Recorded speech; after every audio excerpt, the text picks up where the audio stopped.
Bayangin deh, dulu komputer itu segede kamar mandi, beratnya puluhan ton, dan cuma bisa ngitung doang. Tapi sekarang, kita bisa ngedit video, main game 4K, bahkan ngoding AI. Semua dari laptop tipis atau HP di kantong. Gimana caranya bisa sejauh itu? Yuk kita balik ke tahun 1940-an. Ini era di mana komputer pertama kali lahir. Namanya ENIAC. Mesin raksasa ini dibikin buat bantu perhitungan artileri militer Amerika. Bobotnya mupededan. Ukurannya segede aula sekolah. Dan dia butuh 150 kilowatt listrik cuma buat jalanin program simple. Tapi ya, saat itu udah revolusi. Tahun 1950-an dunia kenalan sama transistor. Ini benda kecil yang ngegantiin tabung vakum.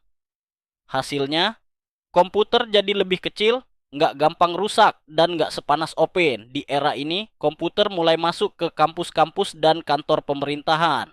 Tapi tetap belum masuk ke kehidupan orang biasa. Nah, tahun 1960-an jadi momen penting. Ada yang namanya IC alias Integrated Circuit. Kalau transistor itu satu komponen, IC itu kayak satu kotak kecil yang isinya banyak transistor digabung. Ini bikin komputer makin ringkas dan hemat biaya. IBM System 360 jadi bintang karena bisa dipakai buat banyak jenis pekerjaan dari bisnis sampai riset. Masuk 1970-an, datang penemuan yang bikin sejarah berubah total. Mikroprosesor. Bayangin aja, seluruh otak komputer bisa ditanam di satu chip kecil. Intel 4004 jadi pelopornya. Dari sini, muncul komputer pribadi alias PC. Apple 1 muncul tahun 1976, hasil karya dua orang, Steve Jobs dan Steve Wozniak. Dari garasi rumah, mereka bikin komputer yang bisa dibeli dan dipakai orang biasa. Gokil! Di 1980-an, komputer mulai kelihatan kayak yang kita kenal sekarang. Ada layar, keyboard, mouse, dan tampilan GUI yang bikin semua jadi user-friendly.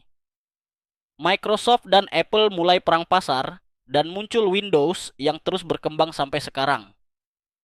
Tahun 1990-an, internet mulai meledak.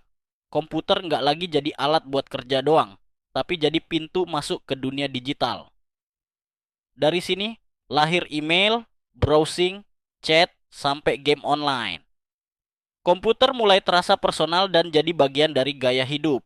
Masuk ke tahun 2000-an, komputer berubah bentuk. Nggak lagi segede box di meja, tapi jadi laptop tipis, tablet, bahkan HP pintar. Teknologi terus berkembang apalagi setelah smartphone masuk. Sekarang, kita punya komputer canggih yang bisa motret, navigasi, ngedit video, bahkan ngelacak detak jantung. Semua dari genggaman tangan. Dan sekarang, kita ada di era kecerdasan buatan dan komputasi kuantum. Komputer sekarang bukan cuma ngitung, tapi juga belajar dan berpikir.